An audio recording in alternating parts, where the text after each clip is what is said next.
Hello everyone, welcome to my channel. We'll start with our today's question. So what is the question? Do you have any guess? Yes, in the previous video we already discussed the question related to aspiration pneumonia, and I have received some comments from some of the students to discuss some more questions related to this topic. So I thought it will be better to add a select all that apply question so we will get some more ideas. We'll see the question. An unlicensed assistive person, UAP, is aiding a client recovering from a right-sided cerebrovascular accident with resulting mild oropharyngeal dysphagia. The client has been placed on a dysphagia diet.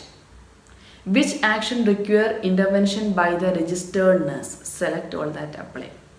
So here they ask an unlicensed assistive personnel. She is helping a client who is recovering from right side cerebrovascular accident. When the client have a problem with the right hemisphere, the weakness will be in the left side. If left hemisphere problem will be the weakness will be the right side. Just keep this point in your mind. Then this client has been placed on a dysphagia diet, and the client is instructed to have a dysphagia diet. So which action require intervention by the registered nurse? That means the UAP, she is doing some intervention that is not accurate with the steps of following dysphagia diet.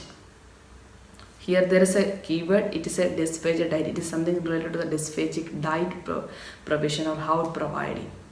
So when the UAP is doing such a wrong or incorrect method or preparing dysphagic diet, that is the time the registered nurse should come and interfere, and she should correct that one. We'll see which all are the. So here also we are looking for some incorrect statements or incorrect interventions.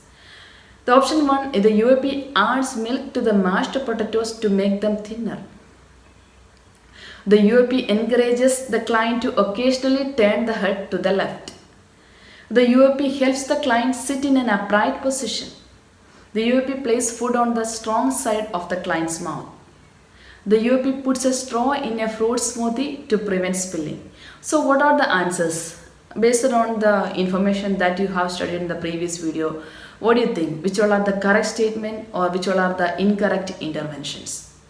We studied that if the fluid should be thickening, it should not be more thin or it should not be like a liquid one. So here in the first statement, if the UAP, what she is doing? She is adding milk to the mashed potato. When she will add, what will happen?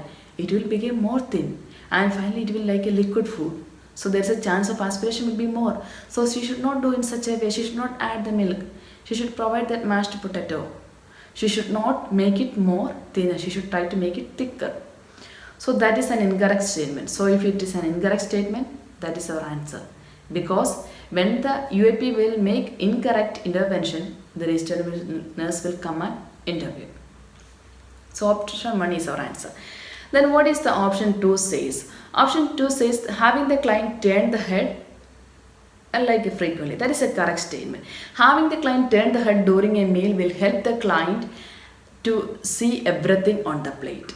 Because we know that the client, those who have problem with this right side or left side stroke or weakness or the problem of something related to stroke, there is a chance of self-neglect or like homonymous hemianopsia. We will discuss this topic in the next videos, hopefully along with the stroke.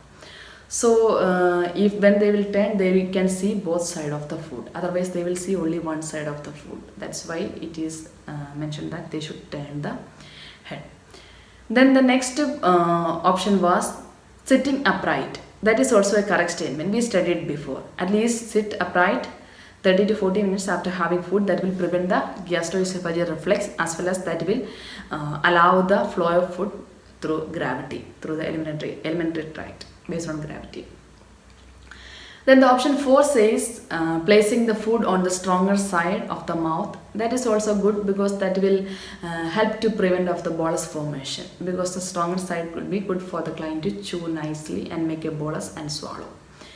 Then option 5 said that providing the food through straw. That is the option 5 says. The UAP put a straw in fruit smoothie to prevent spilling. We studied that the client should not be provide the food items with the straw. What will happen? There is a chance of choking and coughing, and finally it will leads to the aspiration pneumonia.